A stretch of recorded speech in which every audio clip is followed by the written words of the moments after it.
इस दुनिया में हर कोई ही कामयाब होना चाहता है। हर किसी के कुछ ख्वाब होते हैं जिन्हें वो पूरा करना चाहता है। कोई भी नाकाम नहीं रहना चाहता, लेकिन कामयाबी हर किसी को नहीं मिलती।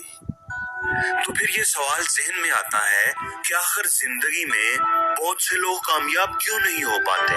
क्यों वो एक एवरेज लाइफ ही गुजारते रहते हैं? क्यों वो कामयाबी की सीढ़ियां नहीं चढ़ पाते? तो दोस्तों, आपको इस सवाल का जवाब आज की वीडियो में मिल जाएगा। एक बूढ़ा आदमी जो बड़ा ही समझदार था, अपने बेटे के साथ कहीं सफर पर जा रहा था। चलते चलते उसका गुजर एक खेत से हुआ। खेत काफी बड़ा था, लेकिन उसकी हालत कोई ज्यादा अच्छी नहीं थी। ऐसा लग रहा था कि खेत का मालिक उस पर कोई खास तवज्जो नहीं देता। खेत के दरमियान में एक छोटा सा घर बना हुआ था। बूढ़े आदमी को प्यास लगी थी, तो वो पानी पीने के लिए उस घर की तरफ चल पड़ा। घर का दरवाजा एक दरमियानी उम्र के आदमी ने खोला। उसके साथ ही 2-3 बच्चे भी बाहर निकल आए। बच्चों ने इंतहाई पुराने कपड़े पहने हुए थे। मकान और घर वालों की हालत देखकर साफ नजर आ रहा था कि वो गुर्बत में जिंदगी गुजार रहे हैं। पानी पीने के दौरान बूढ़े आदमी ने पूछा कि मैं देख रहा हूँ कि आपका खेत बहुत बड़ा है, लेकिन इसमें आपने कोई फसल नहीं उगाई, तो फिर आप लोग गुजारा कैसे करते हैं? आदमी ने जवाब दिया कि हमारे पास एक भैंस है जो काफी दूध देती है। कुछ दूध बेचकर हम कुछ पैसे कमा लेते हैं और कुछ दूध हम खुद इस्तेमाल कर लेते हैं। बस इसी तरह हमारा गुजारा चल रहा है। बूढ़ा आदमी ये सुनकर खामोश हो गया। शाम होने को आई थी, तो बूढ़े आदमी ने रात वहीं गुजारने का फैसला किया। आधी रात को बूढ़े आदमी ने अपने बेटे को उठाया और कहा कि हमने अभी यहाँ से निकलना है, लेकिन जाने से पहले हम इस आदमी की भैंस को चट्टान से गिराकर मार देंगे। बेटा ये बात सुनकर परेशान हो गया। इस आदमी ने तो हमारी मदद की है और हम इसकी भैंस को मार दें, उसे समझ नहीं आ रही थी, लेकिन बाप के सामने वो बोल भी नहीं सकता था। वो दोनों चुपके से उठे, भैंस को चट्टान से गिराया और रातों रात वहां से गायब हो गए। बेटे के दिल में इस बात का बड़ा पछतावा था। सालों गुजरने के बाद जब वो बड़ा हो गया, एक कामयाब इंसान बन गया, तब भी ये बात उसके दिल से ना निकली। एक दिन वो अपनी गाड़ी लेकर उस आदमी की तलाश में निकल पड़ा। जब वो अंदाजे से उस जगह पर पहुंचा, तो वहां पर फलों का एक बहुत बड़ा बाग था। वो लड़का उदास हो गया। वो समझ गया कि वो आदमी भैंस के मरने के बाद ये जगह छोड़कर कहीं चला गया होगा।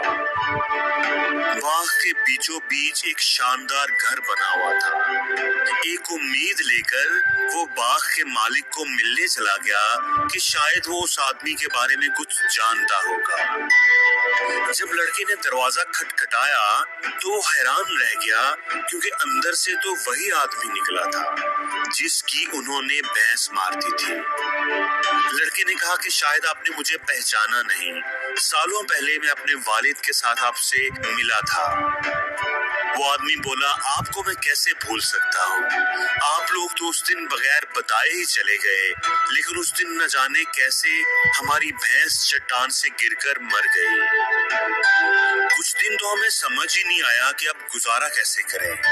हमारा तो सब कुछ हमारी भैंस ही थी, लेकिन जिंदा रहने के लिए कुछ न कुछ तो करना था। तो मैंने खेत में लगे हुए दरख्तों को काटकर लकड़ियां इकट्ठी की और उन्हें बाजार जाकर बेचना शुरू कर दिया।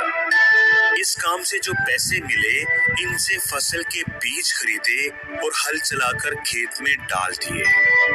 अल्लाह के करम से फसल अच्छी हो गई। फसल से अच्छे पैसे मिल गए, तो किसी ने मशवरा दिया कि फलों का बाग लगा दो। मैंने ऐसा ही किया। अब ये सारे बाग मेरे हैं। मैं आसपास के गांव में फलों का सबसे बड़ा ताजर हूँ। लेकिन ये सब कुछ कभी ना होता अगर उस दिन मेरी भैंस ना मरती। अगर मेरी भैंस ना मरती, तो शायद मैं आज भी उसके दूध से ही गुजारा कर रहा होता। मुझे जिंदगी में कभी पता न चलता कि मेरे अंदर इतना कुछ करने की सलाहियत है और मेरी जिंदगी भी बिना मेहनत के ही चलती रहती। तो दोस्तों, क्या आपकी जिंदगी में भी कोई भैंस तो नहीं जो आपको आगे बढ़ने से, कुछ करने से रोक रही है, जो आपका कंफर्ट जोन बन गई है, जो आपकी और आपकी कामयाबी की राह में रुकावट है? दोस्तों, अगर आपको आगे बढ़ना है, अपनी जिंदगी को बेहतर बनाना है, तो उस भैंस को चट्टान से गिराना पड़ेगा। हमेशा ये बात याद रखना कि आपका फ्यूचर आपके प्रेजेंट पर डिपेंड करता है। अगर आप आज आसानियां ढूंढेंगे, भैंस का दूध ही पीते रहेंगे, चलो यार गुजारा चल तो रहा है, जिंदगी चल तो रही है, कट तो रही है, तो आप कभी भी फलों का बाग नहीं लगा पाएंगे। फलों का बाग लगाने के लिए आपको भैंस को चट्टान से गिराना ही पड़ेगा।